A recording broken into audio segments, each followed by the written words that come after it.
Cyberpunk 2077 Steam reviews reach 90% positive. On Steam, Cyberpunk 2077 has now reached 90% positive reviews, for the first time since its release almost 2 years ago. Now CD Projekt RED has yet another reason to celebrate. Cyberpunk 2077 has crossed the 90% positive mark on Steam over the past 30 days.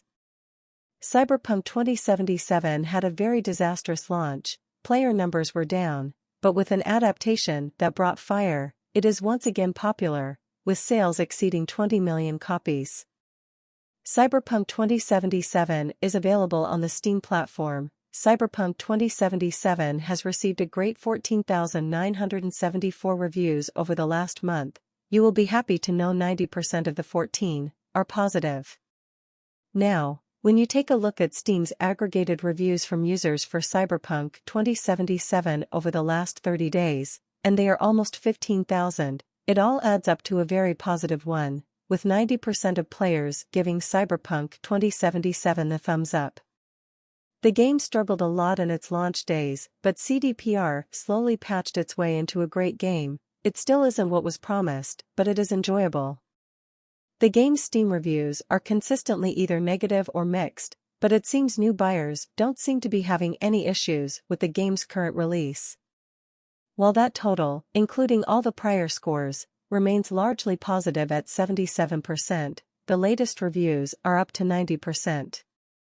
In other words, Cyberpunk 2077's latest review is buoyed by a recent update, an announcement about the major expansion, Phantom Freedom, and the release of the Cyberpunk Edgerunners anime series. After releasing a stable update and major bug-fixing attempts from the CDPR's developer team, Cyberpunk 2077 feels like an entirely new game. A recent 50% off promotion, PS 24.99, down from PS 49.99, has seen Cyberpunk 2077 rocket into the number 2 spot on Steam's best-selling games chart just below Football Manager 2022 and has generated an abundance of positively reviewed reviews recently posted by players. With 20 million sales, and the mood around Cyberpunk 2077 now swinging back to positivity, I do not think it should have to continue living as the pariah it has been over the past couple of years. With 20 million sales and now the recent reviews finally being positive around Cyberpunk, I do not think it has to live forever as the disappointment it has been for the last 2 years. That is why, after 2 years after its release, the game has reached an important milestone. Storyline. Cyberpunk 2077 is a sci-fi action RPG based in a dystopian Northern California and revolves around a large city that is called Night City. The city is filled with large-scale corporations and is ruled by capitalism, with technology invading all forms of everyday life. You play as the main character, called V, who has to gain street cred, while at the same time enhancing his weapons and cybernetics to lead a revolution against the corrupt corporations. Throughout the game, V is guided by Johnny Silverhand, Keanu Reeves, the original rocker boy, who led a similar revolution in the early 21st century. You have to get from the bottom of the city and rise up to the top, influencing others to rise up. He has to go through all of the 6 districts of Night City, City Center, Watson, Westbrook, Haywood, Pacifica, and Santo Domingo, to complete missions and take control. Apart from all of this, V also has to take on gangs that fill up Night City. The end goal is to burn down Night City with Johnny. All that is keeping V alive is this chip of immortality that he steals in the beginning of the game. Cyberpunk 2077 Phantom Liberty Expansion. The protagonist of the game, V, is heard in the background promising to serve the new United States of America, which is probably related to the game's plot.